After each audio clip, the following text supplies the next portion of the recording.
And now, ladies and gentlemen, we bring forth the oldest living game designer for fantasy role-playing games. There is no game designer in the field who has lived and done it longer than Ken St. Andre, and none of them have ever messed it up quite as badly as he did. Shall we play a game? Why, yes, I believe we shall. Oh, I got a live one here.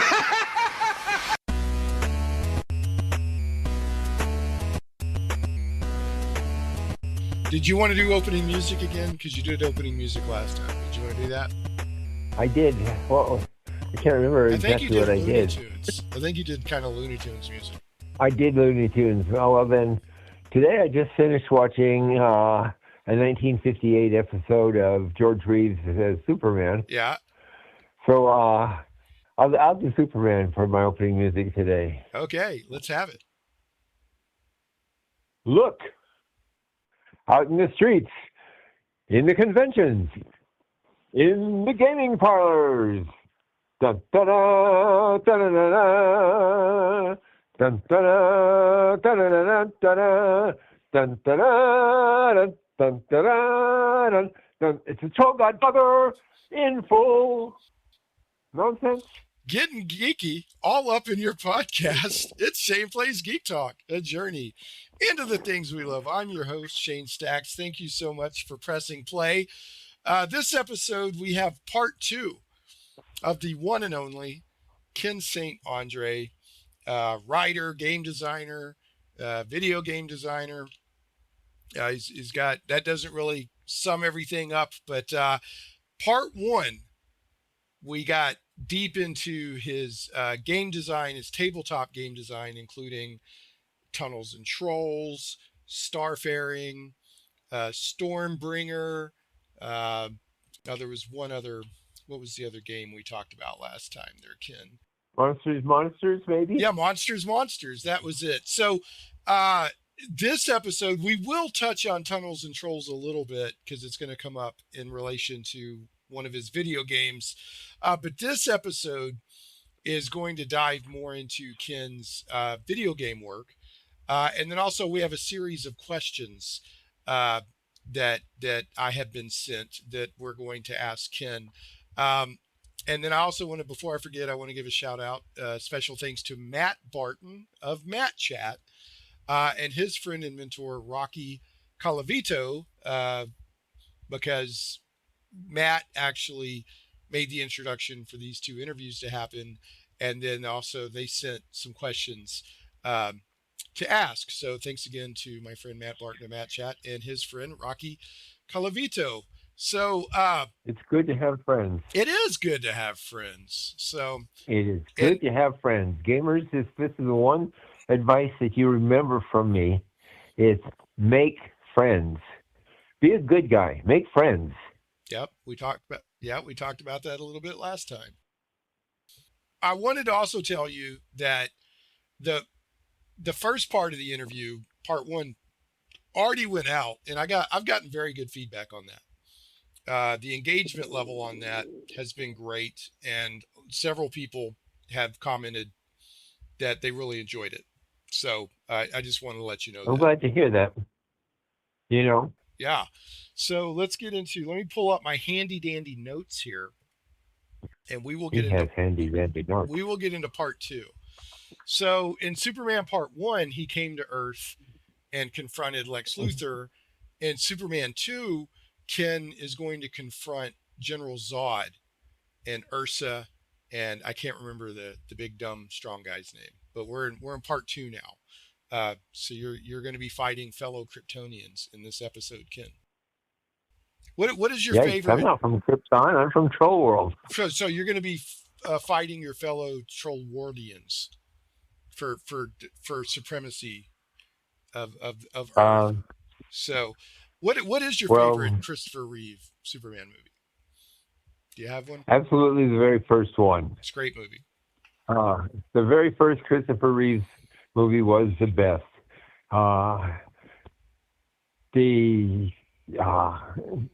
Lex Luthor is kind of a comic figure.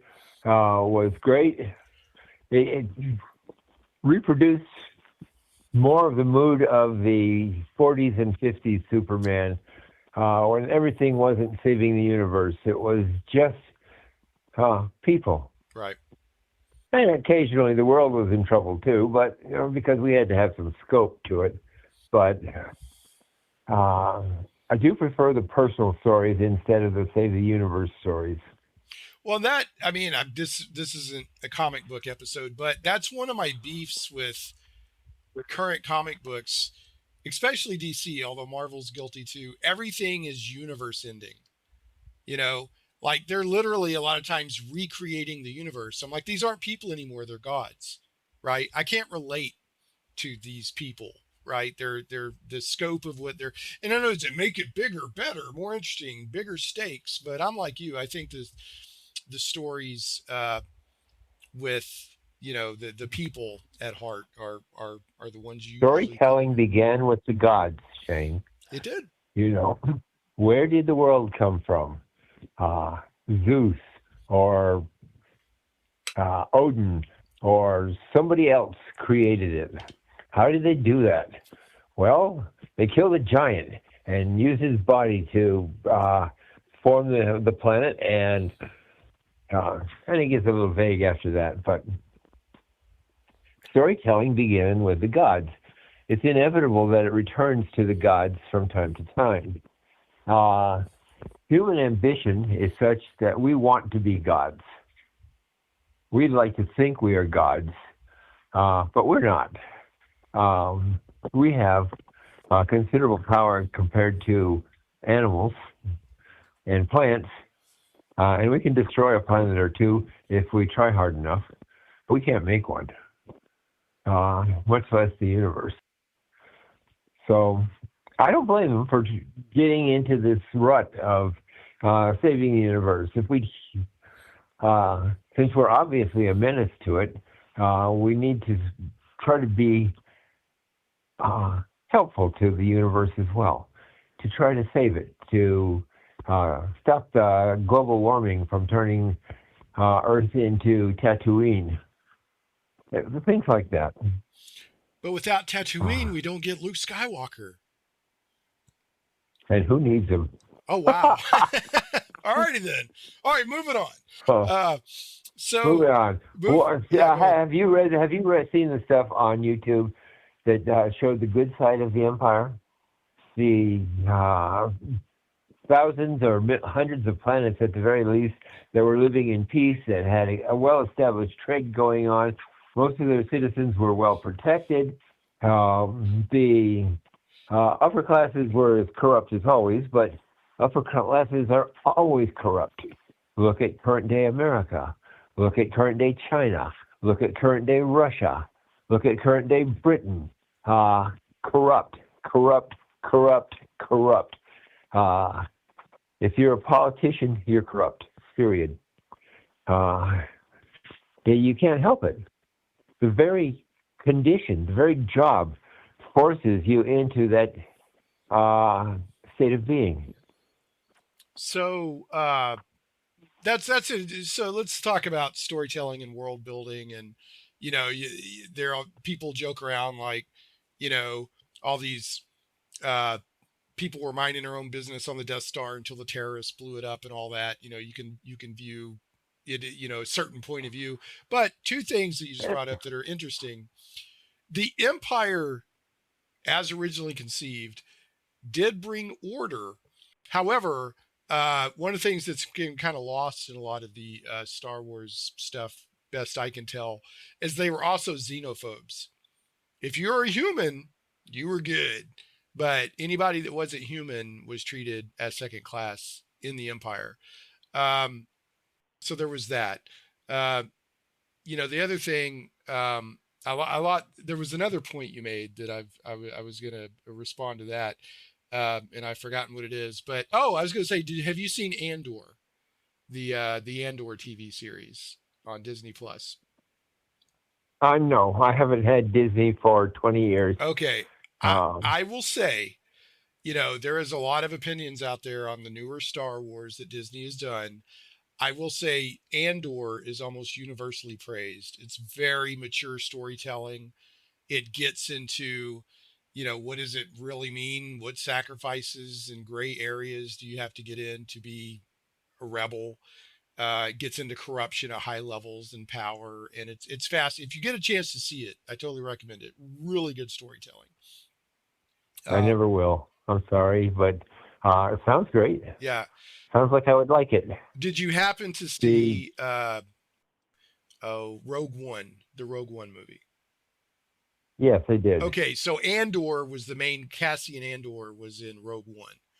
He was the guy that was one of the main characters, and then him and the woman died at the end when the Death Star, nuked where they were at on the planet, and it's about him and his becoming a rebel and all that. But anyway, uh, we're moving on. This is neither a comic book nor a Star Wars episode, so I want to. Although we love both comic books and Star Wars. Yes, very much. Yeah, they're and there is no reason to limit your imagination to one field.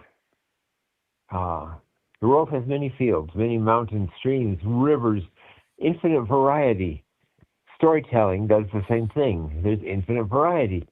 You tell the kind of stories that interest you, or the kind of stories that need to be told because the audience needs to hear them. Yes. And that's pretty much where storytelling comes from. I created Tunnels and Trolls because I wanted a fantasy game that I could play. I had been groping towards it for years with my Barsoomian game and my Star Wars game and so forth. But they didn't quite have the scope necessary to really reach out and get lots of people who would play the games with me. So, and it was the same game every time, Conquer the Galaxy. But role-playing, it has no limits to its scope. You could role-play ants. You could role-play gods. I'm sort of fumbling with that right now on Simrala because I've been spending the last 4 years setting up an enormous war of the gods that may or may not take place sometime in the future on the planet, or may be taking place even now as we speak. And new factions keep appearing, just like the real world. It's role-playing.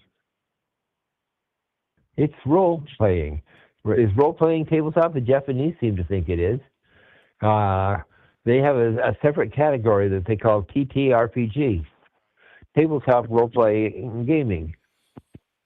And magazines like the Fighting Fantasy magazine that do nothing but support this style of gaming. And they're pretty great magazines, too. I wish I could read them. I mean, role-playing can be anything. It could be a psychological technique. It could be whatever. Salespeople will sometimes let's role-play this sales meeting. I mean, it could be anything, but for the purposes, I guess, for this discussion, if I'm talking about role-playing, I'm talking about, either tabletop role-playing game with a set of rules or like a computer role-playing game with a set of rules. So, and I know that you have... I think 40 years of my 50 years of role-playing gaming industry, trying to get an MMORPG version of Tunnels and Trolls out there on the market, never quite made it. Well, that brings up hard. An interesting thing. One of the things I was going to ask you about, since I was going to talk about your video game career, and you did, at best I could tell researching, you were not involved with this game, but there was a CRPG, a computer role-playing game version of Tunnels and Trolls called Crusaders of Khazan, or Khazan? Yep. Okay. Crusaders of Khazan. Did you have anything to do with that, or did you just license it? It was set in my world. Liz Danforth created that game. There's the point of better personality. Liz Danforth was a brilliant young lady. I don't know if she's still a brilliant old lady or not. I haven't seen her for a while. But She was a brilliant young lady. She created Crusaders of Khazan. It was her story from start to end, with a couple of things borrowed from me or from Mike or from other people who contributed to the world. And so it was a great game. I played it for, I don't know, hundreds of hours. I never did win it. Oh, I never even got to Kazan. Trying to get across the world there, they start you about as far away as you can get on the map from where you're trying to go. And everything gets more difficult as you go along. Of course, you're supposed to be building up your characters as you go along. If I still had the machines that played it and the software, I'd play it still. Well, what if I helped you set up an emulator so you could play it?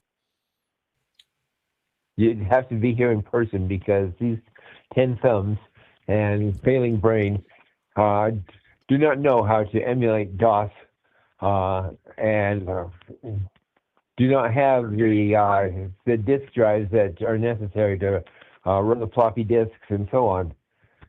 I suppose it's available on Steam, but somehow I never really connected with Steam. Let me look. It's probably more likely, if there's a version of it, to be on GOG, goodoldgames.com. They're very good. Never heard of it. They're very good. I'm so out of touch. Yeah, let me see if it's on GOG really quick. Apologies to the listeners. Some people don't like to hear the podcast host clickety click, but I'm going to go look. So, yeah, GOG, goodoldgames.com. It's GOG.com, actually. They are very good at making older games available to play on modern hardware, and they don't do any DRM, no digital rights management. So a lot of people really like them. Let's see if they have it. Anyway, if I'm ever in your area, I will be happy to set you up. Come by. I don't see that it's on GOG, but it's probably, there's other resources for older games. It might be abandonware right by now, which means that nobody, the publisher has not enforcing the rights on anymore. You never know. Go ahead. Whatever happened to the Heroes of Might and Magic series? Was that by New World Computing or somebody? Yeah, it's still going. In fact, one of the they own the Crusaders of Khazan game, and I can't see why they would give it up. Oh, they may not. They may just be sitting on top of it. But I actually just did a episode recently on Might and Magic and Heroes of Might and Magic. That series is still going pretty strong. It still has a lot of fans. In fact, there's a new version of it. I think either just came out or is about to come out. So it was a great series. I like to play it too. Yeah. It was Rick Loomis's favorite game. Was it? And Rick Loomis was, of course, he was Flying Buffalo. He was Flying Buffalo. Yeah, I didn't know that. Thanks for that tidbit. That's one of the reasons I like to have these conversations. So, but when Elizabeth Danforth? Okay, so Danforth, yes. Yeah, so Elizabeth Danforth, when she was making that CRPG, did she consult with you at all, or did she just have it? Not a bit. Not a single word. She was hired by the people who run New World Computing, the Might and Magic guys. She wrote the story. They sent it to the Japanese and said, turn this into a game. The Japanese did the best they could with it, and they did a pretty great job. I want to play it. And then it came back to America and released, and it had all kinds of stuff that people had never seen before. And then the world flipped a switch and went from 8-bit to 16-bit, and that was the end of that. All right. Well, I want to play it. I'm very excited to get it. Because like I said, we talked last episode in part 1 about the meta arcade version of Tunnels and Trolls, which I enjoyed. So I would definitely like to see Crusaders of Khazan? And that came out in 1990. So, but let's talk a little bit about your video game history here. And I want to start with it's not really a game, it's piece of software that is kind of near and dear to my heart. But I want to remind people, if you want to do a deep dive, fascinating, great discussion on Ken's work in what we'll call tabletop role playing games and tabletop game design, non-computer, I guess we should say, check out part one, just released, a few weeks ago. Go to shaneplays.com, and you will see show notes for this episode, and then also just scroll back a few posts, and you'll find the link for part one, and I'll also include part one link in the show notes for here, so it'll be really easy for you to find. But I definitely recommend it. In addition to being well known for his role-playing game design, Tunnels and Trolls and etc., Ken was also involved with Wasteland, which is a very important video game, not only because it received accolades in its own right and was well thought of, well received, has had a couple of sequels in modern times, but also without The that, Fallout series is a direct descendant right, we of would not Wasteland. have Fallout without Wasteland. But before we get to Wasteland, I want to talk a little bit here about the adventure construction set. That was a great game. I Stuart Smith. loved adventure construction set. My friend Johnny Wood had it and built an adventure in it, which blew me away. And I loved playing, and so I've got great memories of the adventure construction set. It was a set of tools to let you basically create your own computer RPG in a way. I can't remember. Yes. And so it says in 1986, you were the first editor of a fan club newsletter based around the adventure construction set video game. So I'd like to talk about two things here before we get into Wasteland. One, what was your exposure and what did you do with the adventure construction set, and how did that lead you at all into being able to do Wasteland? Was there any connection there? Was that a stepping stone for you to do Wasteland? But so what do you think about the adventure construction set? I know you said that you like it. The adventure construction set was a brilliant game and game construction tool to allow you to create pretty much any sort of game you wanted by just rearranging the pixels and going along with certain basic operations that you could do. I've almost totally forgotten what you could actually do with it now, but I do remember what I did. I created a miniature version of Troll World using Tunnels and Trolls rules and concepts and getting as close to the TNT style of fighting and things as I could with the characters that I was enabled to create on the game. And I also created a science fiction epic in which I thought, what if I could break the box on the adventure game construction set and simply replace, because the game construction set allowed you to use one screen, and you could put whatever you could fit into that one screen on that one screen, and that was it. But you could have other screens, and there were gates or passageways that would take you from one screen to another. So if you had to move from outside a house to inside a house, you could go through the door icon, and you would be inside the house.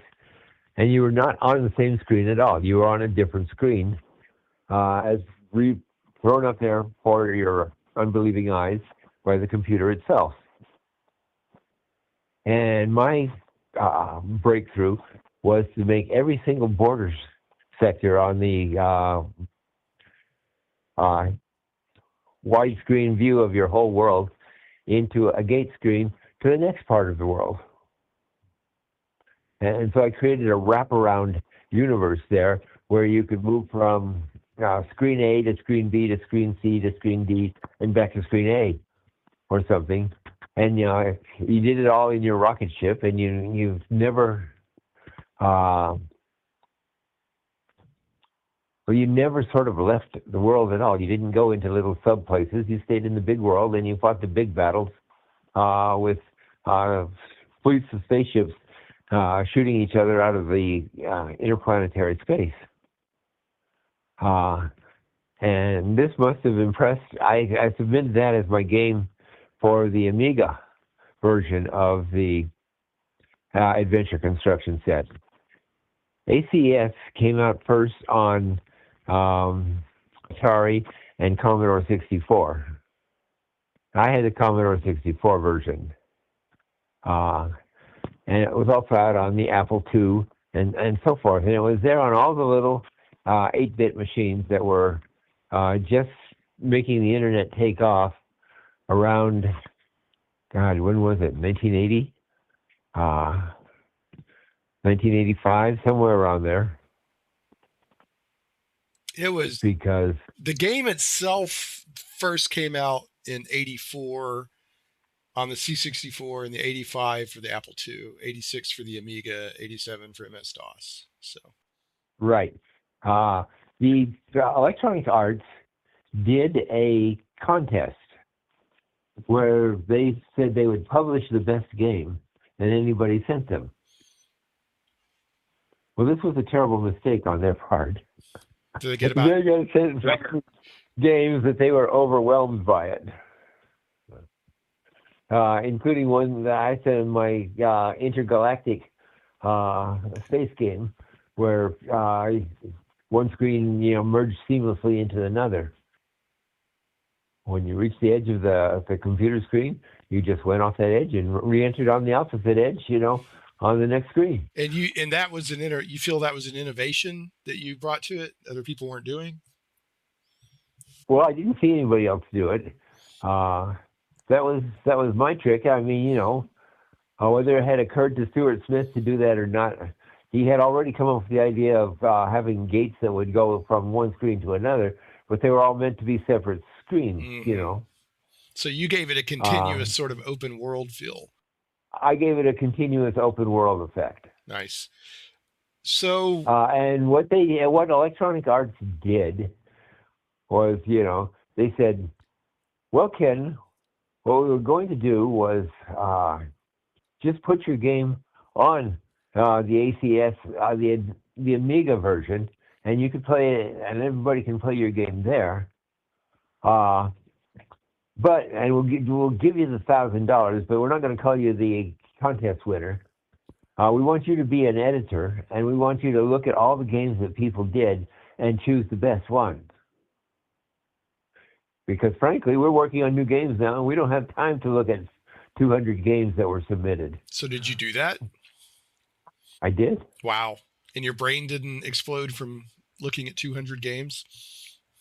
I didn't look at them all at the same time.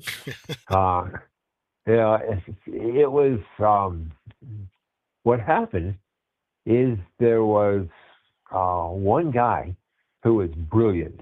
He stood out head and shoulders above the crowd once I found his thing, and he found a way. You only had like 4 colors or 8 colors to deal with there because it was an 8-bit game. He found a way to dither the colors together and make more colors. And this enabled him to create a world so much richer in shape and design than anybody else's that he won hands down at that contest. In my opinion, and the people at Electronic Arts never disagreed with me. I've totally forgotten who he was and what the game was about, but I remember what he did was he found a way to dither these, pixels so that you didn't just get a blue pixel and a red pixel, but if you mix them, it was like a dithering technique, you could have a purple pixel. So he sounds almost like a Steve Wozniak type, because Steve Wozniak was a genius at getting hardware and stuff to do tricks that it wasn't supposed to. To do things it wasn't really designed to do. Yeah. Well, he was, I guess, and God bless him, and I hope he went on to fame and fortune. I took the best of the games that people made, and I put them in a library. And They were easy to copy from one disc to another. So I sent out a newsletter and I said, these are the best games that I've seen. If you'd like to have a copy of it, send me a formatted Commodore 64 disc or an Apple II disc, and we will just copy it onto the disc and charge you $5 for shipping and handling. I remember those I was days. all in favor of poor people getting to play the best games in those days. Yeah, I remember those days where... and piracy ran rampant in all directions, and gaming companies flourished in spite of it.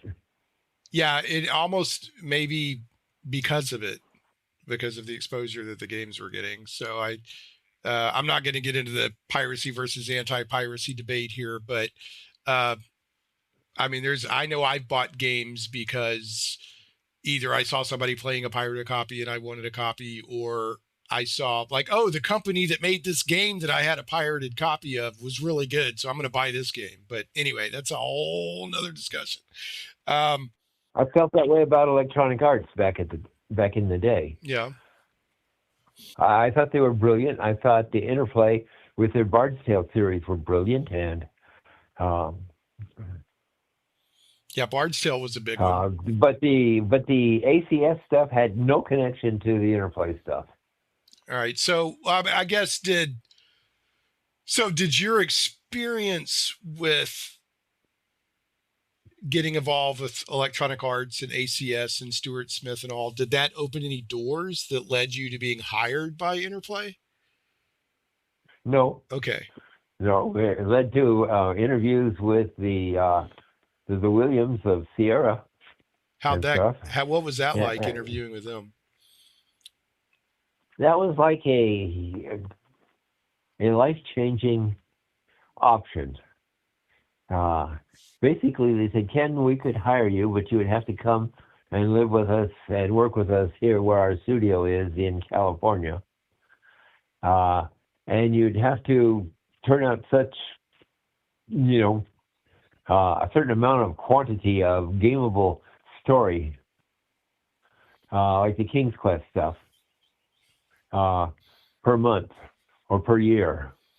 And I compared the amount of money they were offering me and the glamorous life of a computer game designer with the amount of money I was already making as a librarian, supporting my small family with, I had one daughter by then. And I said, you know what? I can't afford to be a glamorous game designer. Sorry, I can't do it. And that was pretty much the end of my chances to get into the computer gaming world. Interesting. So they were willing to hire you, but the requirements to accept the job just weren't a good fit. But I think that says something. Well, it's not a good fit for a young family man, right? With a decent paying job with the city government. I made 3 or 4 times what game designers were making back then. I totally get that. When I was single, I could live out of a garbage can if I needed to. Whatever, I'll make this work. But yeah, once you're married and you've got kids, there's a whole different calculus that comes into things. So I respect that. But I think it says something for your ability that the Williams were willing to hire you. There was a time where they were setting the benchmark in their genre of they games. Were. Yeah. So that's, I think kudos to you. So we had the Venture Construction set, which opened a door, which you were not able to follow, at that time. So how did you end up getting hired by Interplay to work on Wasteland? I know that you worked with Elizabeth Danforth again, or you've worked with her a couple times in your career, and you also worked with Michael Stackpole. Some people may know him as Michael J. Stackpole. But evidently you three... His middle initial is A because his middle initial is Austin. His name is Austin. Oh, did I say J. Stackpole? Michael J. Did I say Michael J? I'm thinking of Michael Jackson. Michael A. Stackpole, my bad. So Michael A. Stackpole, you worked with him and Elizabeth Danforth on Wasteland. So how did that happen? How did the door open back up into video game design? The truth is, it's not what anybody thinks it is. I didn't come in because Mike Stackpole opened the door with Interplay. There was a man who had a fanzine devoted to role-playing games and such, named Robert Liddell. And Robert Liddell was enthusiastic and semi-talented and hopeful. Interplay advertised for talent, and Robert left his home in the East, I forget where, brought his fanzines and all of the other stuff, and headed out west to meet Brian Fargo and Alan Pavlich and interview for a job with Interplay. Now, Robert Liddell had a lot going for him, but he was also goofy. Do you understand what I mean by that? I think so. Okay. There are some fans who are goofy and some fans who aren't. Okay. And the goofy ones never seem to rise above a certain level. They're very enthusiastic, and they can quote names and dates and actresses and actors, and they can tell about their favorite part of this game or that game, or why the Chaosiums is a better company than TSR, or all sorts of stuff like that.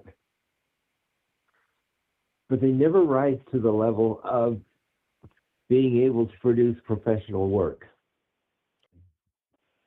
So Robert went to California on the next day, and he got his interview with Brian Fargo and Alan Pavlich and so on.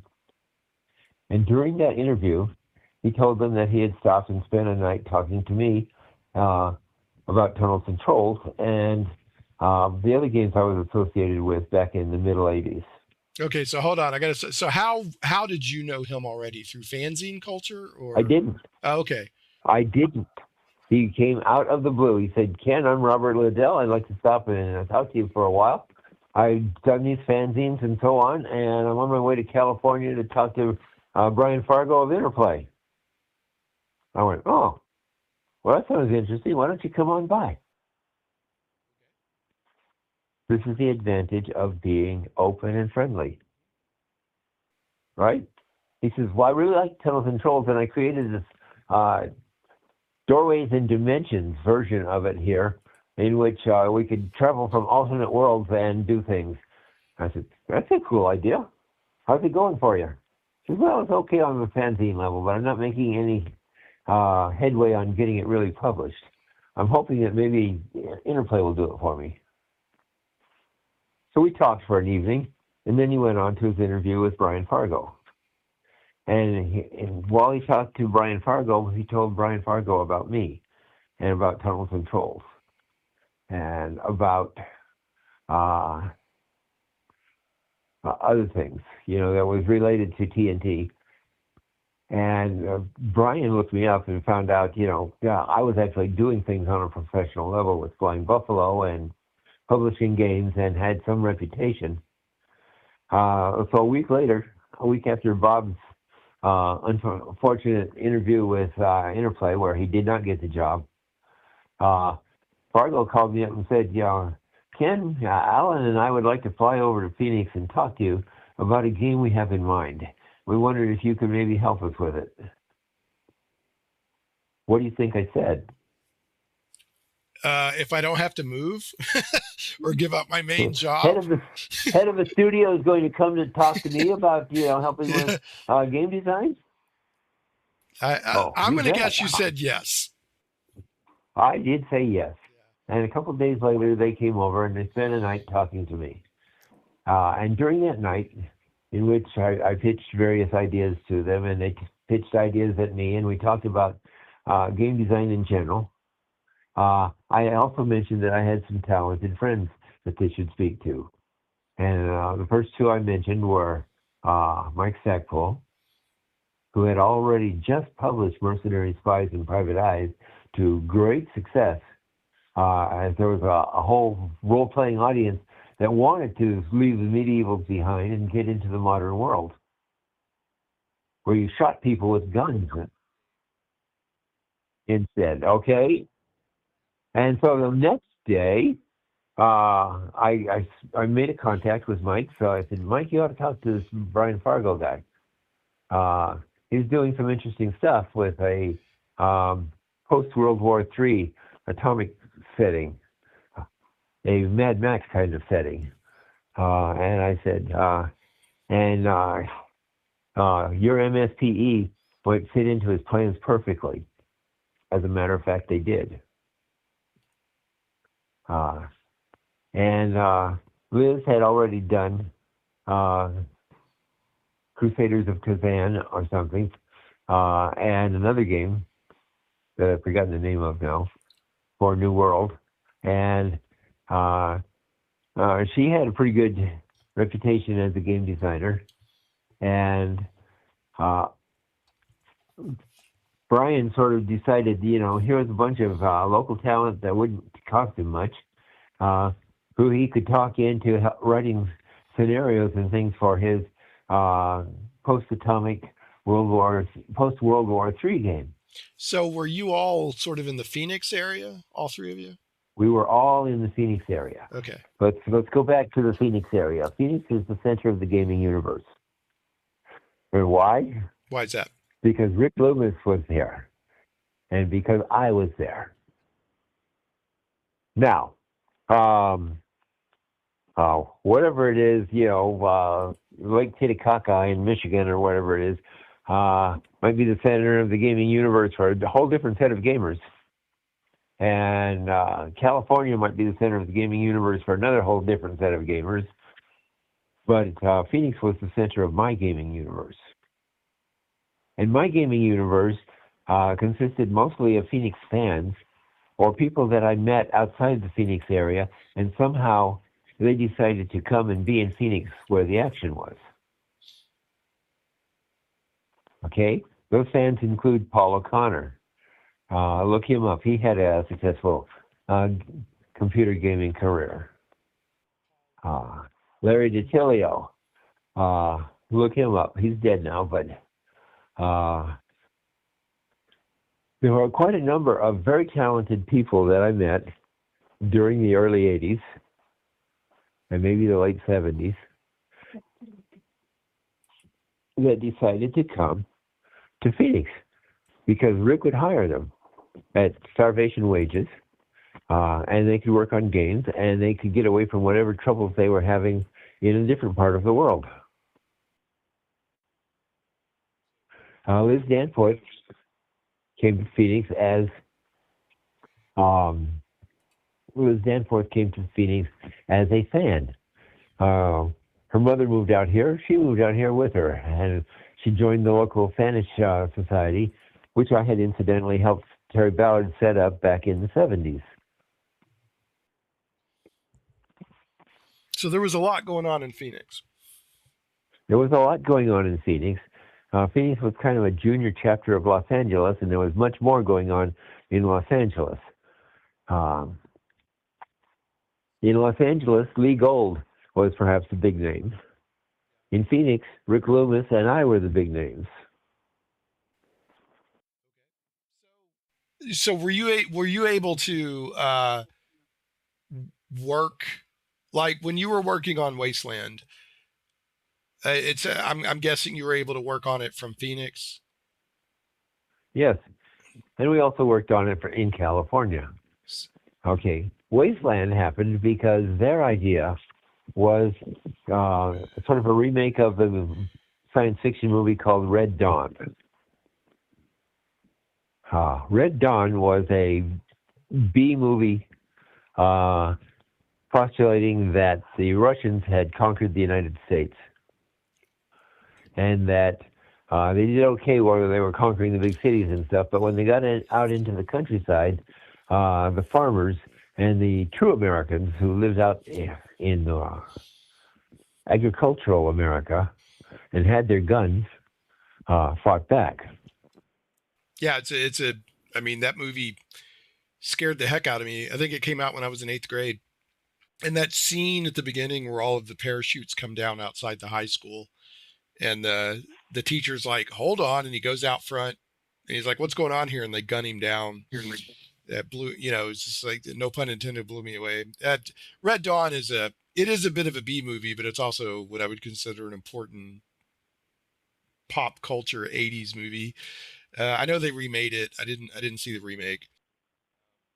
I didn't either. Yeah. Brian Fargo asked me if I could do a Red Dawn-like scenario for his post-World War III game. And I tried. I made one, with embattled farmers and a whole bit, and an attack on a Russian base in Iowa, and stuff like that. And when I looked at it all, I said, this is dull. It's just a remake of the movie. I'm just copying them as much as I can. Mm. So I said, what would be more exciting? And the movie Terminator had just come out. And I said, wouldn't it be more fun if it was Terminator robots versus the human race post-World War III? So when they came back and they said, well, show us the scenario you have for Red Dawn, I said, okay, here's that one. I said, and here's the one I'd really like to do. And I told them all about the Wasteland. Now, if there's one thing you should know about me, it's I'm fairly inventive. I don't have to have a floor plan to work from. I've got so much fantasy knowledge from books that I've read, from movies that I've seen, from games that I have played over a long, long career. And it was long back even then in the 80s. Okay, because in 1987, before Wasteland came out, I was already 40 years old. Okay? And I was very inventive, and I could come up with things fast. And I still do. Yep, and Brian liked the idea. They bought into it. And they bought into the idea of hiring the people that Mike told them about. Now, if you think I have personality, Mike Stackpole has 3 times as much. And Liz Danforth has 2 times as much. My advantage is that I'm older. I got here first. Okay, being first on the scene does have some advantages. And eventually what those advantages turned into was that because they knew me and I knew Rick, and Rick was part of our Cosmic Circle science fiction gaming nights on Fridays and stuff, they wound up working for Rick. And because they were working directly for Rick, which I never did, I was just his outside consultant, his helper at conventions and stuff, they could pitch their ideas and directly influence the course of Flying Buffalo history. Whereas all I did was contribute tunnels and trolls. Basic idea and a few solo adventures now and then. And I would go off to conventions with Rick and run games and do funky work and talk to people. And sometimes those conversations that I had turned into more significant things. So I've got a note here that you're talking about when you pitched, hey, let's change. We're going to keep it post-apocalyptic, but let's get into killer robots. I've got a note here that you pitched it as a cross between the Terminator and Daffy Duck. Do you remember? Like, what is the Daffy Duck part? What is that? How does that come into it? Well, just some wacky ideas, There was a farming compound where the menace that had the farmers worrying whether they were going to be eaten out of house and home were giant mutated rabbits. And we had to go down into the rabbit warrens and exterminate the rabbits that were destroying the one viable farming compound in Arizona. Did you rename Well, the the other thing I giant? did is I set the game in my home state. I said, the reason we're doing this is because Arizona already looks like a wasteland. Everybody knows it's nothing but deserts and things. And so it will fit right in with the theme of Wasteland. It's a wasteland roamed by the mutants, just like that wasteland in Australia where Mad Max wandered around. And we will have mutants, some of which are wacky and some of which are just deadly. And we can put a little humor into the game, They got into this. Apparently, Alan Pavlich is quite a joker. And they came up with a line, your machine gun bullets explode him like a meat sausage. Yeah. Yeah. So there was that, and something about you reduce the person to a thin red paste. And that ended up, there was we got to use colorful language that was sort of really right out of the cartoons, but extreme cartoons, the X-rated stuff. What was this Interplay put like a PG-13 sticker on the game or something like that?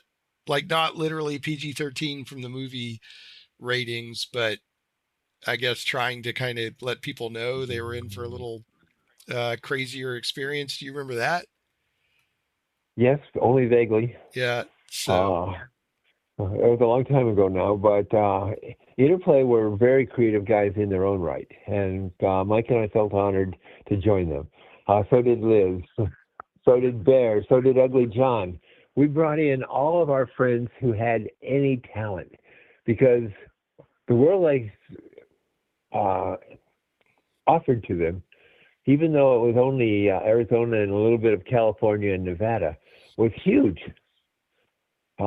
in terms of gameplay. You had to move at a walking pace across the state of Arizona. And you started down by the Mexican border in the town of Ajo, which is Spanish for garlic. And you moved there and you went to the city of Quartz, which is Quartzsite in current-day Arizona. And you found it was being overrun by motorcycle gangs from California. And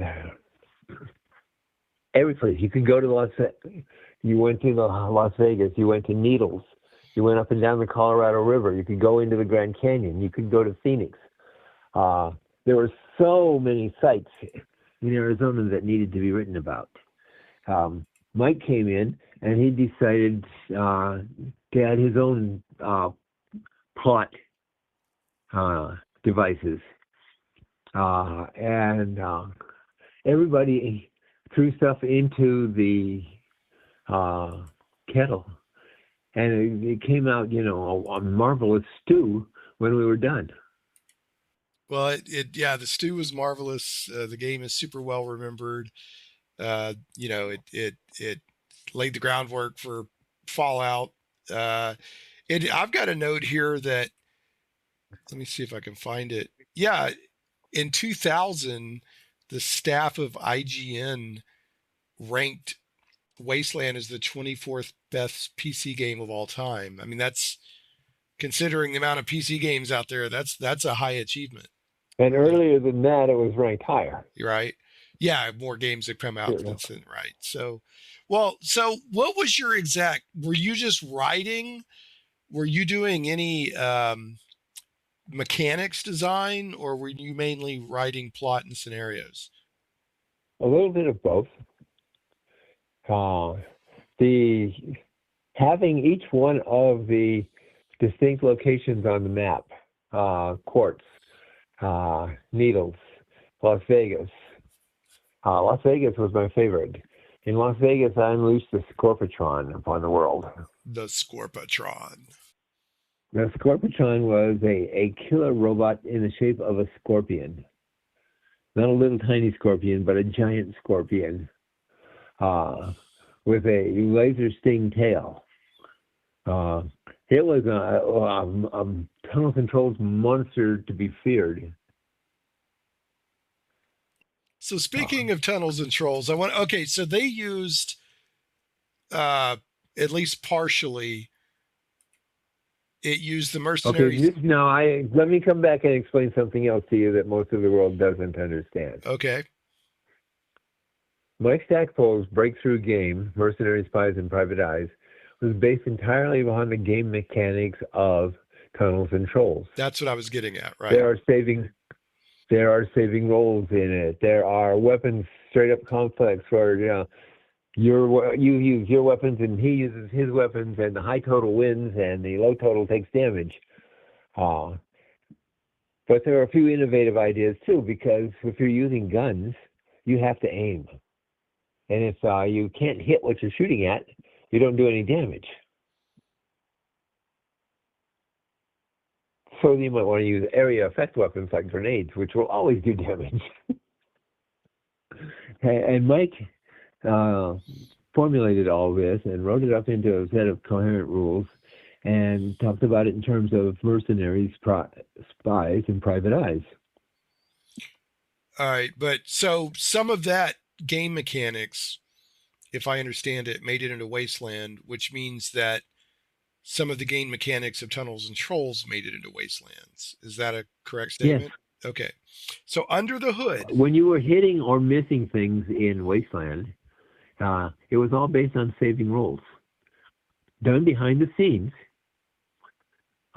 you couldn't see it, but you could feel it happening by the way that the combat's played out. So that, like, you didn't. So if you had to climb a mountain or something, and you had your certain, because all your characters in Wasteland had attributes. They weren't just cartoon characters running around on the screen. They had numbers associated with everything they could do. And those numbers played into the Tunnels and Trolls gaming system, where the numbers determined what characters can actually do. Yeah, so it looks like an interesting mix. I played Wasteland a long time ago. It's been a long time since I played it. But it's sort of, the UI in some cases almost feels like Bard's Tale. And Brian Fargo even mentions that they were, after the success of Bard's Tale, they were looking to, go into a non-fantasy direction. Fargo himself describes Wasteland as a hybrid of Ultima and the Bard's Tale. Post-apocalyptic, he's a big fan of the Mad Max. I think Mad Max 2, The Road Warrior. So, but then there's mechanics in there, game mechanics of Tunnels and Trolls. I never knew that until I started researching for this interview. So Tunnels and Trolls made it in there via the Mercenaries, Spies, and Private Eyes game, which they took elements of that, if I'm understanding it correctly. So that's really neat. I never knew that. So were you surprised by how well that Wasteland did? Oh, no. We all thought that Wasteland would blow the electronic gaming world away. And it did. It was state of the art. It did things that no other electronic gaming world had dared to do up at this time. For one thing, we had a real world. If you didn't stop and save your characters and they died, they were dead. You couldn't just reset them someplace and continue. You could go back to an earlier save and continue from that point, but you couldn't just say, oh, well, we went to the temple and we had these guys revived. Right, they're revived. Right, they're dead. They're dead. Right. When you're dead, you're dead. That was one of my inclusions. I said, if we're making a version of what life is like after World War III, there isn't going to be any mystic temples to bring people back to life. Characters are dead. The survivors of this world are all going to be kind of crazy because they've just gone through the ultimate Holocaust, World War III, and somehow they lived through it. And they're all going to be scrabbling desperately to stay alive because the bombs only fell last year. Yeah, so people are Yeah, still very so much, yeah, right. people are very much traumatized. Uh, they're very much out of touch with the world. There is no long-ranging electronic communication for anybody. As far as we know, every place except Arizona and the Southwest, which is fairly remote from the most populated parts of the country, is all that's left. So, uh, when you were working with the Interplay folks, obviously you interacted with Brian Fargo. Did you ever interact with Berger Heineman? Does that name ring a bell? Last name Heineman? Yeah, Burger Bill. Yeah, yeah, He's now Rebecca Heineman. right. Well, Rebecca has actually passed recently. I knew them, but only vaguely, because most of the time, uh, me and my crew were in Arizona. Right. We talked to them by telephone, and Burger Bill and his buddies were Alan Pavlish and Burger Bill, and about four other guys whose names I don't recall, were the actual programmers. And they had to lay this game down in machine language code, in machine code. They got so far behind on it that as we reached the deadline, Brian Fargo called Mike and I over and said, "We're going to teach you how to program in machine code, and we want you to create these cells for us.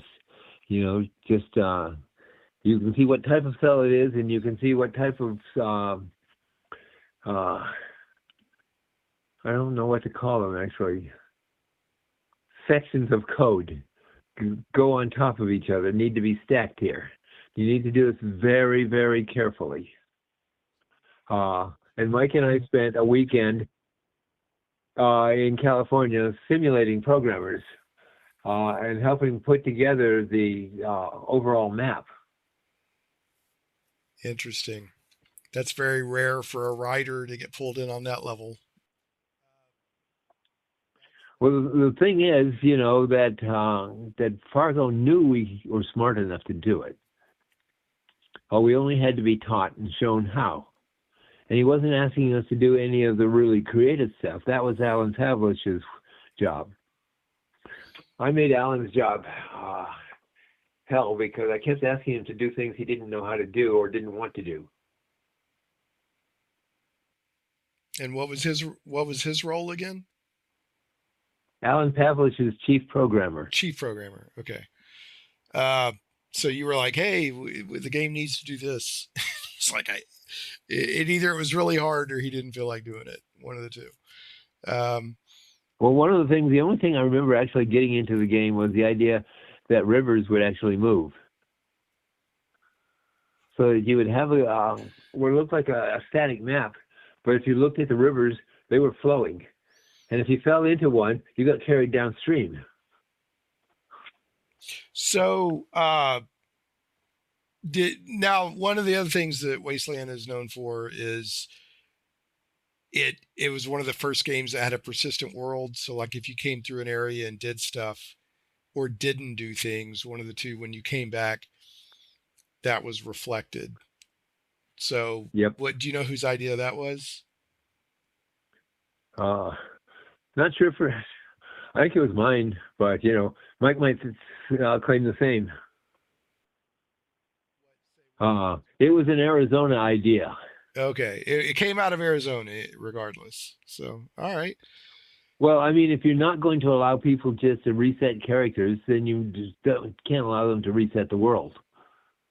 The only way you can allow a world reset is to go back to a saved version of the game and continue from there. All right. So, moving on to if you have any final thoughts on Wasteland, please feel free to share them. If not, I'm going to move us over to Wasteland 2. Okay. Yeah, I'm not going to share this because it'll just sound bitter.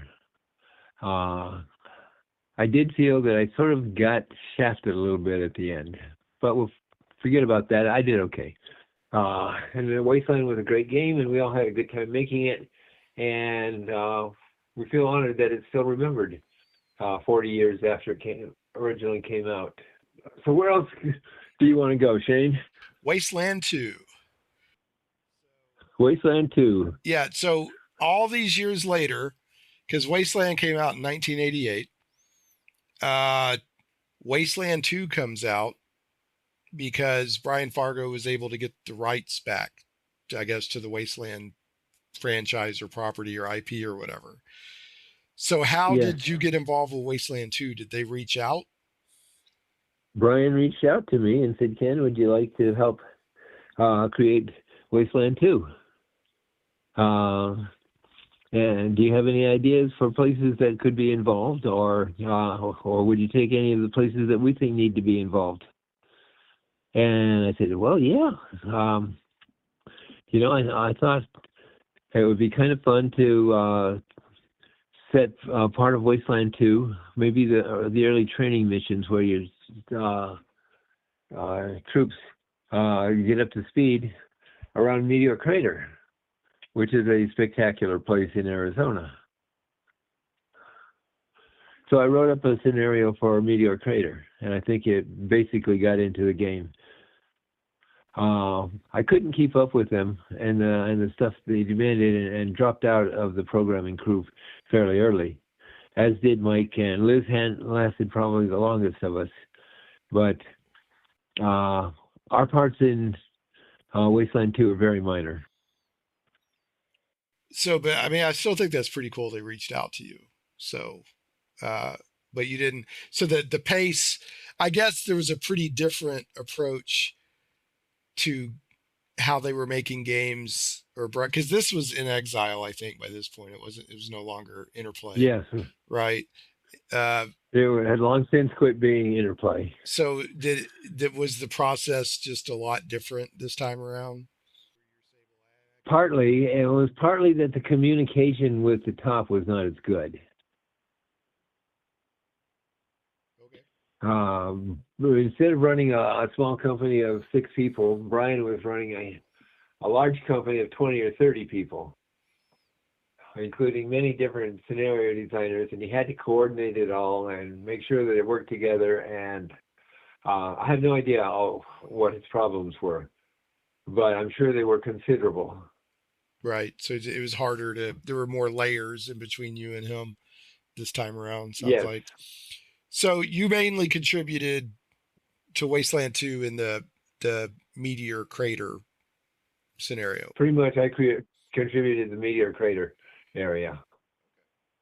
Well, that was still neat that, you got to be involved in that. So I think that's really cool. I think he wanted to do it just for the names, just to say that we were in it. So does that make you feel good? I mean, like, or do you kind of think he was just stamping you on there? Of course I feel good. Whenever a person is remembered and asked to contribute to a creative work, they should take it as a compliment. I took it as a compliment, and I felt kind of bad afterwards because I wasn't up to the job. I couldn't do as much as I had done in the first game. I was older, tired, and had more of my own responsibilities to cope with, and I just couldn't find the time to put in on it. So, and they've actually gone on and done a Wasteland 3. So I don't think that any of y'all were involved with that, but yeah, it's kept going. So, so you got, so for video game stuff, of course, you did the adventure construction set. I know we talked about the Tunnels and Trolls on Meta Arcade, even though you didn't program that, but you did, kind of consult with the creator and gave him advice that wasn't always followed. And you think that led to the detriment of it. So you got Wasteland 2, Adventure Construction Set, and then of course Tunnels and Trolls, Crusaders of Khazan, which you didn't create, but which was based directly on your game Tunnels and Trolls.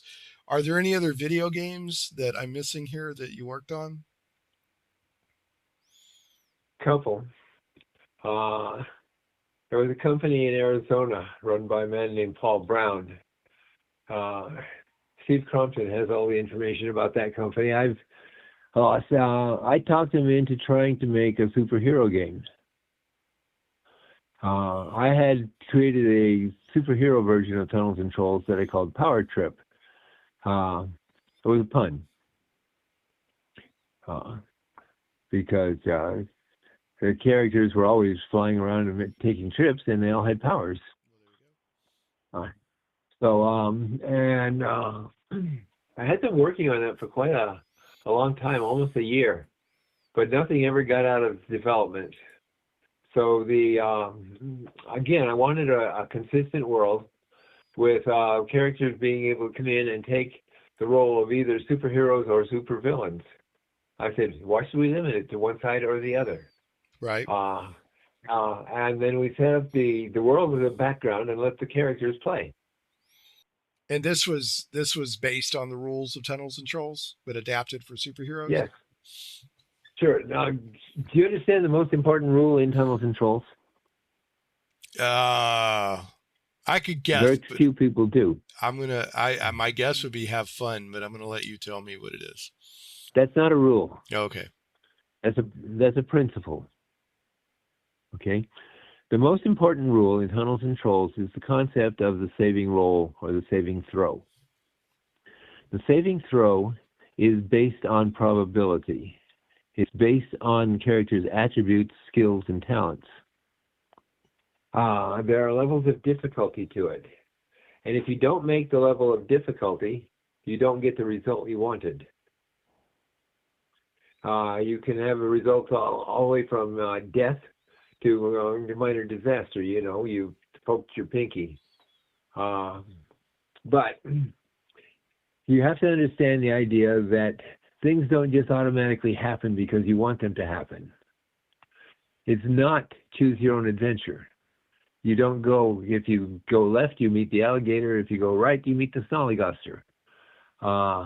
Yes, and when you meet the alligator, you make a saving roll to see whether the alligator tries to eat you or not. Because in Choose Your Own Adventure, of course the alligator will try to eat you. But the alligator might be full and not have no interest in eating you, and you could walk right by him. You just made your saving roll. Or he was asleep at the time and you walked right by him. Or you might meet the snollygoster, and the snollygoster just had kittens, and all the little snollygoster kittens are hungry. So you're going to be under a full-scale snollygoster attack no matter what you do. And how are you going to cope with it? Will you fight, or will you run away? And if you fight, have you got sufficiently powerful weapons to allow you to win against an attack by multiple snollygosters? I do have to say that snollygoster is one of my favorite monster names. That's fantastic.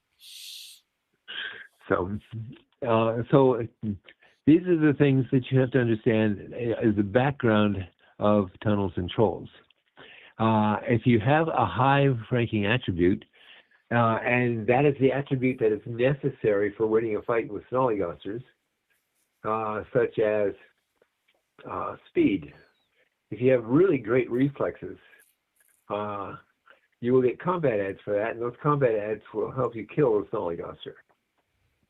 If you have a poor speed rating, you will not get any combat ads, and the snollygoster will bite you before you can hit him with your sword. So that is the core, or the saving throw. These two concepts are the core of Tunnels and Trolls, Monsters, and most of the games that I create. Based on probability, can you achieve a certain result on the dice that will allow you to have a satisfactory conclusion? Got it. So with Power Trip, you were working on a potential video game. It didn't come to fruition. Did you ever think about or publish those rules for the tabletop? Yes. Jim Shipman published them. He did an absolutely horrible job, and he more or less killed the game there.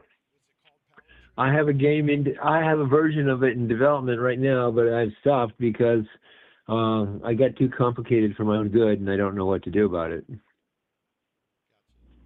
One of the challenges of superhero games, that's one of my personal uh, favorite genres of role playing games, is how do you have Superman and Batman in the same fight, right? Because the power scales are so different. So I know the different games have approached it differently.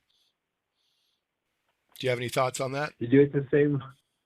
You do it the same way that the movie did it. Batman cheats. He has kryptonite, and Superman holds back. Superman's basic personality does not allow him to harm Batman. His sense of honor does not allow him to just simply run away from Batman. It then becomes a psychological battle instead of a physical one. But what about the pure power levels? Let's say that you have an evil Superman that won't hold back, and you have a street level character. We'll call Batman a street level character, and we'll call Superman a cosmic level character. How do you references those two different levels of power, in one rule system? You don't. You represent them, and you say, if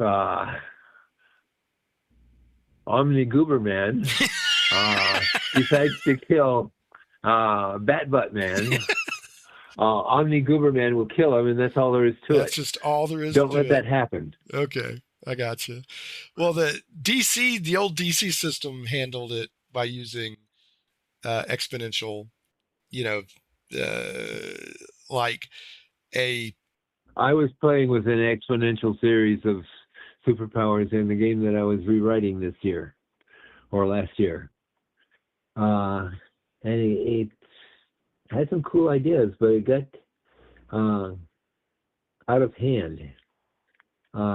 Mercenaries, Spies, and Private Eyes works because basically all the characters are on a level playing ground.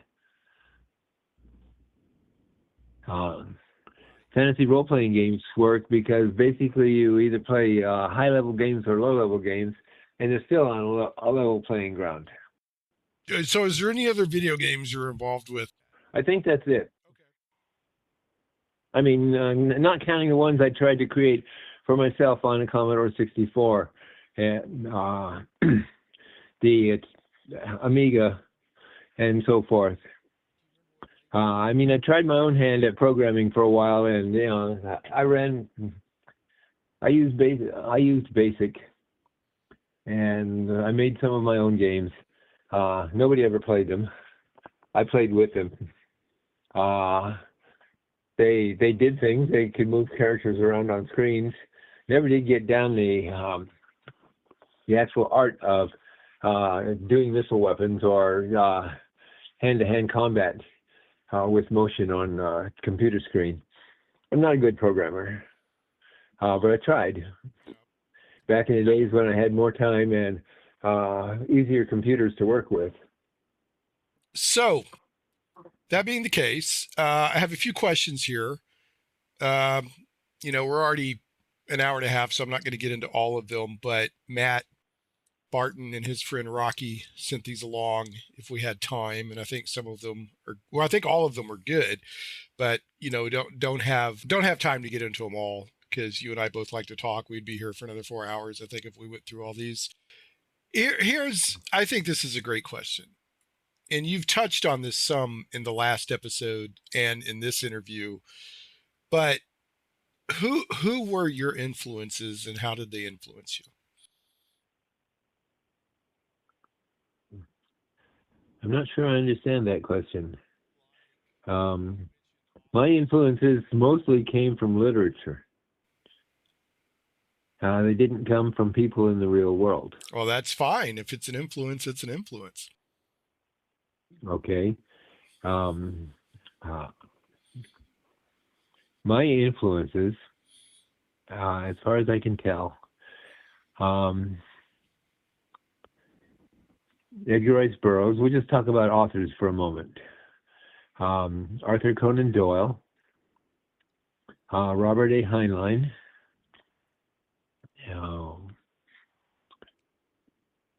all of their imitators, like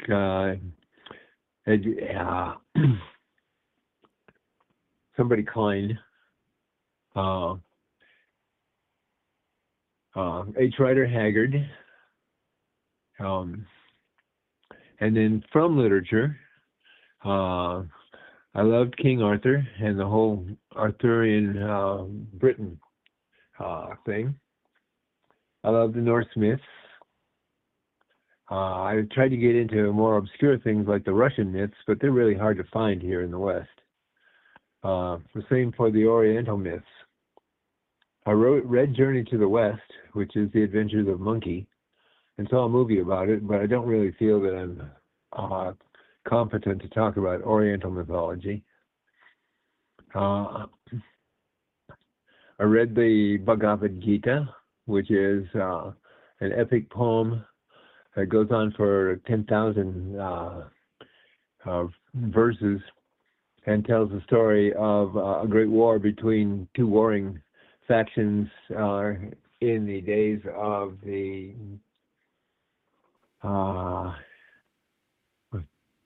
Indo-European invasions of India and stuff. India has a fascinating history. I would have liked to have gotten more into it, but I only know a little.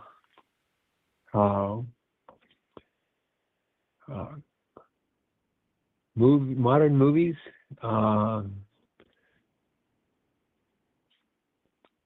I'm seen a lot.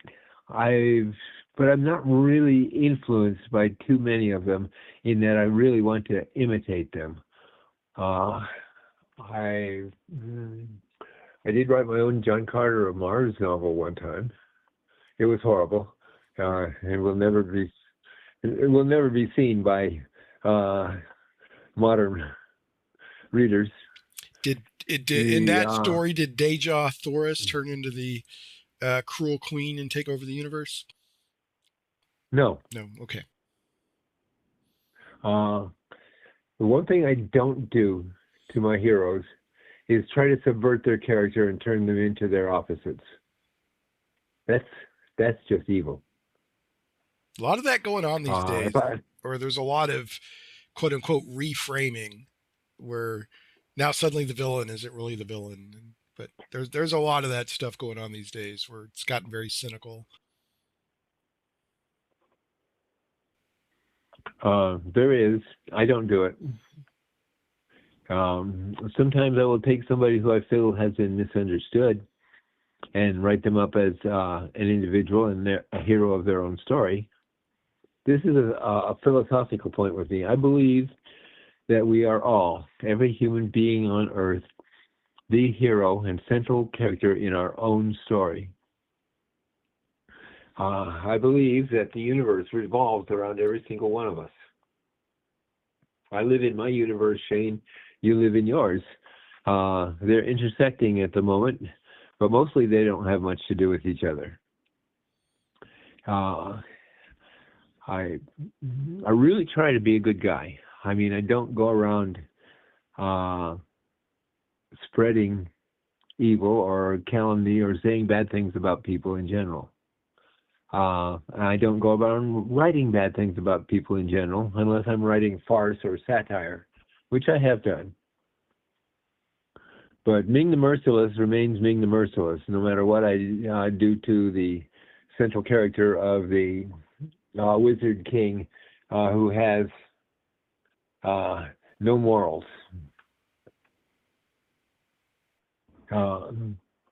So, have I said enough? I mean, no, it's whatever you want to share. Like, when it comes to your own creations and approach, just did you have any influence? A lot of my creations and approach are based on Tolkien, on Tarzan, on Conan, on James Bond, for that matter. I never got too much into the mystery detective side of things. I've read some, but it's not my favorite. It hasn't really influenced me the way it influenced Stackpole. Mm, don't know. Okay, fair enough. Uh, Um, so when you're being creative, what does it look like? which is all the time. Which is all the time. Do you have, everybody has their own process or whatever. I mean, when you're spend a day creating, I mean, what are you doing? Are you super busy? Do you have music going? Do you isolate yourself in quiet? Like, what does it look like for you to focus in the zone, as people call it? Mostly, I just sit down in front of my computer and start typing. Uh, Nothing special, there are no elaborate sound effects and things going on in the background to keep me entertained while I'm trying to entertain others. Um, Sometimes I create an outline and say we have to get these things accomplished. That almost never works. Most of the time, I just plunge in headlong and say, we're at this point. What happens next?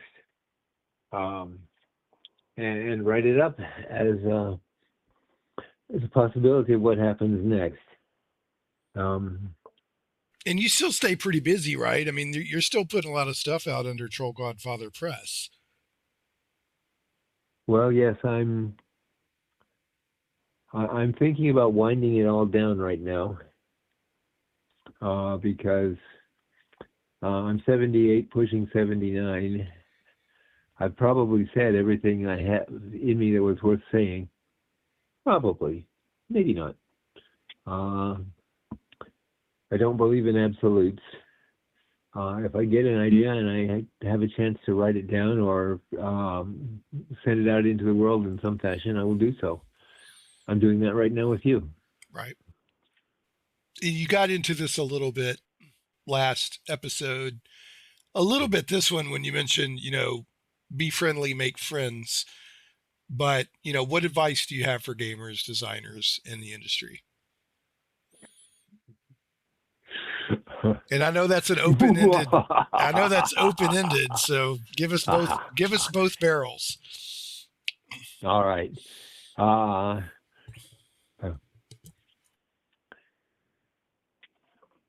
First of all, my number one piece of good advice echoes sort of my father's advice. Don't get old. Gamers, don't become a game designer. There's already more than enough games out here in the world. Don't do it because you think it would be a fun job. It will be sometimes. Driving a truck is a fun job sometimes. Even building a house could be a fun job sometimes. But there'll be a lot of heartbreak associated with trying to be a game designer because everybody wants to be a game designer. Everybody thinks they're a writer. Everybody thinks they're a storyteller. Everybody thinks they're a game designer and that their ideas are the best available. I became a game designer by accident. It happened pretty much on the day when I said, I'll make a game that I can play. When that day comes to you, when you say, none of the games that I'm playing right now really meet this need that I have to play something, I'll make a game that fits that need. Then do it. You have to believe in yourself and believe that what you're doing is worth the effort. If you think you're doing it for money, it's the wrong motivation. You won't produce much. What else can I say? I think there are too many would-be game designers in the world right now. I think there are too many bad games in the world right now. I won't say what those games are because I'm not passing value judgments on other people's works. I just think they're out there. Just like I think there are criminals out there who would kill me for my shoes. I try to avoid places where I think those criminals might be. Same with game designers. Don't know. Let's move on. So is there any advice you have for the industry as a whole? That was really good advice for game designers and potential game designers. Is there something you see in the industry that you'd like to see changed or that you have advice for the industry? No, I don't have any advice for the industry. Okay. I believe the industry has passed me by. I belong to an earlier time period of gaming. Um, I had my effect back in the 80s and 90s. Probably not having much effect on people here in the 2020s. I'm just a relic who refuses to fall over and die yet. You're more than that. I'll tell you, there was a lot of engagement with, the first episode, especially like tagging at tunnels and trolls. So you may be having more effect and influence on people than you realize. Uh, so, speaking of the game industry back then and the game industry now, and this, do you get to play any games these days when you're not making games? Almost none. None. Okay. Almost none. I went to a convention in Minneapolis last year, and I got to talk a lot. I don't remember ever actually playing a single game during the whole convention. I never ran anything for anybody or was in anyone else's game. Just wandered around saying hi and having lunch. So do you wish you would have gotten to play some games then, or do you feel like it's kind of out of your system? Like, yeah, I'm good if I play a game. If don't, I've played so many already. Or I'm pretty much past that. I do like to play some of the card games and things of my youth. I've been retired since 2010. I've been in Sun City since 2021. Sun City is full of old people who like to play games, mostly card games. But many of them are golfers and bowlers and virtually any kind of human entertainment that has ever been popular in America is available here in Sun City. I enjoy playing bridge and pinochle. They are stimulating card games. Bridge is complicated. Pinochle is funny. Man, I don't think most people knew how big bridge used to be. I remember newspapers daily having like bridge advice and stuff like that. People would get together. There were bridge columns. There were chess columns. These games are fading into the background of history. I don't know if I've ever played bridge, but I know it used to be huge, and people were very serious about who they would use for their bridge partners and things like that. I liked it. We played growing up. Our family played rummy. We played a lot of gin rummy, which is a different type of card game. Obviously, I've never played pinochle. It is. I've played rummy. It's too simple. Yeah. So what is? You said pinochle was fun or funny? Like what is funny about it? What's funny about it? The players mostly.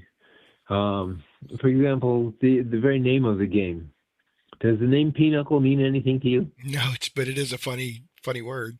What was it? What was the monster word you were using earlier? The one that had kittens. The one that had kittens.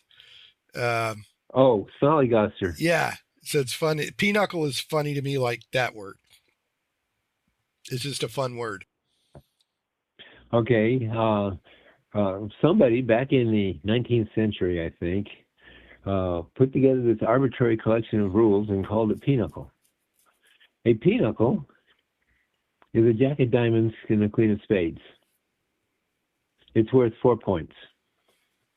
This game was invented back in the days when the object of the game was to score as many points as possible.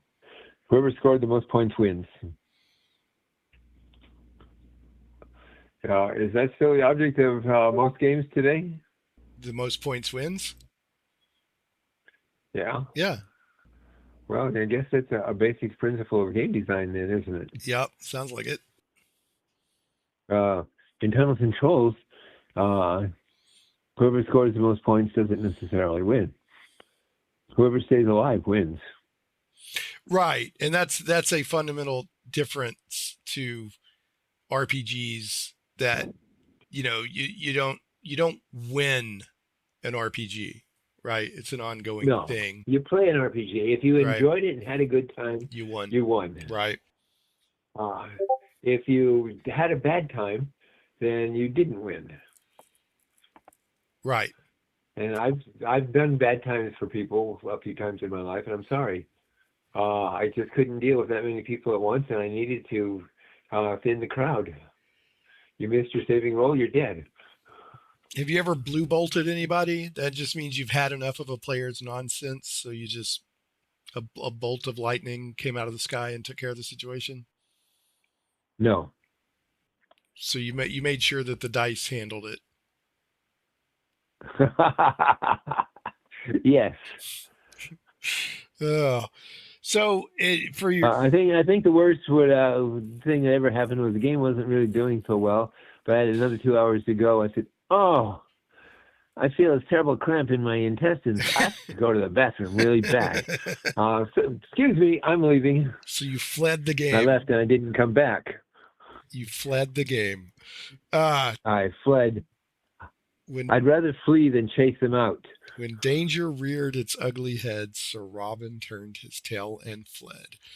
All right. So, and I'm imagining we don't have to. I'm not digging for negative stuff here, but in a 40-year career, I assume that there's something in retrospect you would have done differently.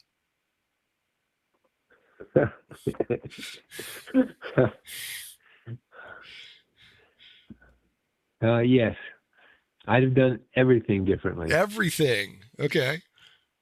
Can you give us an example? I would have focused my life on, instead of becoming a writer, on becoming a scientist. What kind of science would you have liked to have gotten into? Probably astronomy or astrophysics. Nice. That's where the world is going. I do believe that if the human race doesn't get off this planet and find some way to make space our environment, we'll be dead in another 1,000 years maximum, and maybe another 2 years minimum. Well, there's a lot of people that think we're eventually going to have to leave the Earth in order to survive as a species, for sure. This is the story of what happens to species. They either flourish and grow, or they diminish and die. A few sort of manage to hang on, at the status quo for long, long times. Cockroaches, for example. But I think cockroaches are diminishing and dying now, too. Oh, really? I thought they were like indestructible. Well, this is a stereotype, but when was the last time you've actually seen one in the real world? That's a good question. I'm going to look that up while we're talking. I used talking. to see them all the time when I was a kid, and even as a young person. I never see a cockroach now. Yeah. So I don't know. I just looked it up. See, one of the reasons that we never see cockroaches anymore is because now people will say water bug if it's in a house, because that sounds. There's a water bug. No, lady, that's a roach. You can't use. I've never heard of a water bug. Yeah, it's in the past couple of decades. I'll hear people say water bug because I guess it sounds more pleasant than roach. So I don't know if this is true or not. A quick search said cockroach populations are not declining, but reports of fewer sightings in urban areas are due to improved targeted pest control. So I don't know if that's just one result. I'm sure it needs a so deeper analysis. If they're not declining, are they leaving urban areas because it's targeted pest control is better there and overrunning the countryside? Yes. Here's what I think happened, Ken. I think they developed spacecraft, and they have launched into space ahead of us. That's what I think's happening. So when we get to Alpha Centauri, there'll already be cockroaches there waiting on us. They'll be like, "What took you so long, losers?"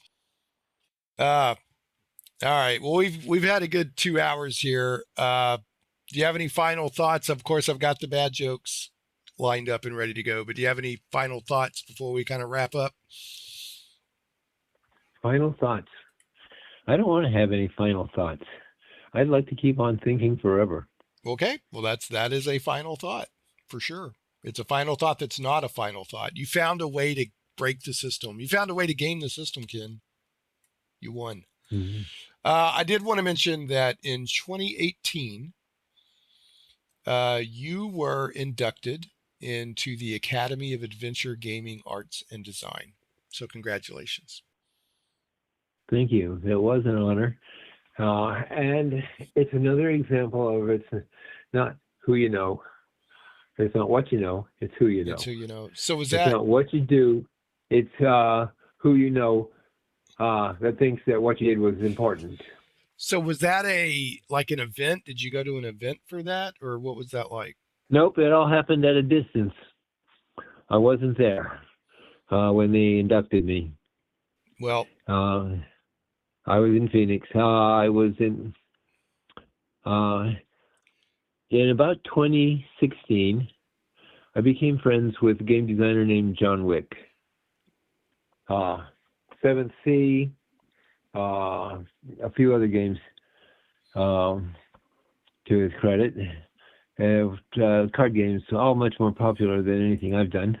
yeah, I definitely know John Wick. Yeah. John said, it's a shame you're not in the Gaming Hall of Fame. I said, yeah. Glenn Stafford and Peter, what's his name, who runs Wizards of the Coast, Peter Atkinson, said that to me. We were sitting listening to a game of a Hall of Fame presentation there one night at a convention, and I was sitting with Greg and Peter. And they said, you're in the Hall of Fame, aren't you, Ken? I said, nope, not yet. They'll probably never let me in. Greg smiled, and Peter said, no, don't be so negative. John Wick and Rick Loomis went on a campaign to get me into the Hall of Fame, and it apparently succeeded. Well, that was nice. So TNT and Ken St. Andre are in the Academy of Gaming Arts and Sciences, or whatever it is, that's Hall of Fame. I still have the plaque here at home, and I'm very proud of it. It's nice to know I at least was able to join the club. That is nice. Congratulations. I think it's deserved. I think I came up with a lot of innovations, that probably won't be credited to me, but have maybe affected them. For example, Flying Buffalo and I did the first fantasy gaming calendar. It was in black and white, with pictures mostly by Liz Danforth and Rob Carver. The next year, Wizards of the Coast, or TSR, did their fantasy gaming calendar. It was in beautiful living color and had famous artists like whoever, like the brothers Hildebrandt doing it. But they weren't first. You were first. So they said, oh, this is a good idea. We can do it better. I said the same thing about Dungeons and Dragons. So I've got to do this, Ken. I have to end the episode on the. I've been waiting with bated breath. I know you have. And I'm going to challenge you to ask what I baited it with. So Ken, what did you bait your breath with? Cockroaches. No, those are water bugs, Ken. Those are water bugs. Water bugs. Yeah. So I made them swim in pineapple juice to get there. Sure does sound good. I personally do you remember June bugs? I do remember June bugs. Yeah, we still have them out here. Remember how we used to catch them in the trees? We weren't afraid of these things as big as our hands. We'd go out and we'd catch them. We'd tie strings to them and fly them around in circles. Yeah, June bugs and lightning bugs and all that good stuff. So, no lightning bugs in Arizona, but yeah, we still get if them. I'd been back east, I'd have had jars full of them. Yeah, we still all get the time. we get lightning bugs here at a certain time of the year. Okay, so first bad joke. I got 3 for you. All right. Ken, why don't you ever see elephants hiding in trees? Because they're hiding. Yes, because they're really good at it. Yes, that's right. Yeah, they're really good at it. Okay, here we go. The other answer would be, because elephants don't hide in trees. That would be. There used to be, was it Scatman Carruthers? He would do this thing where he would do this sort of dance and slap his legs, and they'd say, "What are you doing?" He's like, "I'm scaring away the elephants." And they'd be like, "There aren't any elephants around here." And he's like, "See, it's working." So, I love that kind of humor. All right, oldest joke in the world. Yep, I love it. So, okay, next joke: a ship carrying red paint and a ship carrying blue paint collide in the middle of the ocean. Both crews were marooned.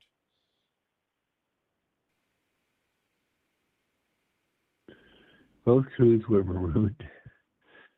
But red and blue does not make maroon. It's not the color combination doesn't work. Oh no, hold on.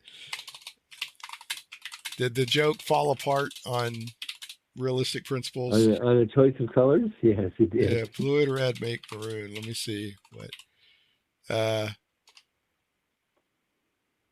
Well, so the answer is it does, but it has to be a specific ratio. So you have to have 5 parts red to 1 part blue. So here, I'm going to reframe the joke. A ship. 5 ships carrying red paint. Yeah, 5 ships. A ship that's 5 times larger than the other ship carrying red, and a ship that's 1/5 the size of the ship carrying red carries blue, and they smash together, and both crews are ruined. We fixed the joke, Ken.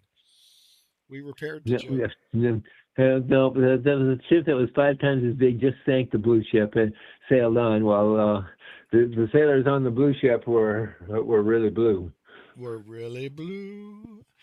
They were so blue without the red. All right, hold on. One final joke here. Let me find it. Okay. They blew it. Yeah, they blew it. What kind of pants does a ghost hunter wear? What kind of pants? Yeah. Does a ghost hunter wear? Yeah. Scaredy pants? Close, but just a paranormal pants. A paranormal pants. That's the best one yet. Yeah, that was the winner of the day. So, man, I can't tell you how much I've enjoyed you giving even more of your time for this part 2. I'm glad you're not telling me how much you didn't enjoy wasting 2 hours of your day with me. You definitely didn't. It's certainly the best part of my day.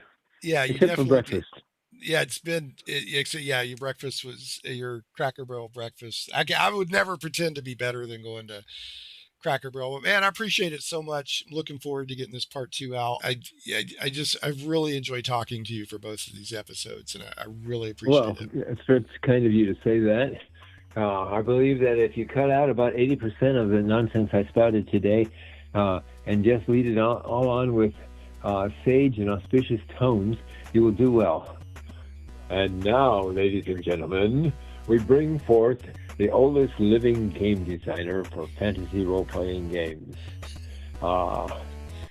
There is no game designer in the field who has lived and done it longer than Ken St. Andre, and none of them have ever messed it up quite as badly as he did. I'm going to edit that into the beginning. That'll be the intro. No, that was really good. All right, man. Well, I hope you have a great day. I know that your wife will probably make you a delicious dinner, because I see the pictures that you post of that. Thank you, Shane. We're probably having leftovers from breakfast. Got to be done. It was good enough to pay for, so it's good enough to eat. All right.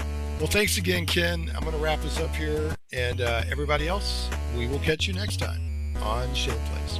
Well, did you want to give us the outro music? The outro music? Yeah. Dun, dun, dun, dun, dun, dun, dun, dun, dun, dun, dun. Can he swing? Yes, he can. Friendly neighborhood spider can. Look out. There goes the spider can.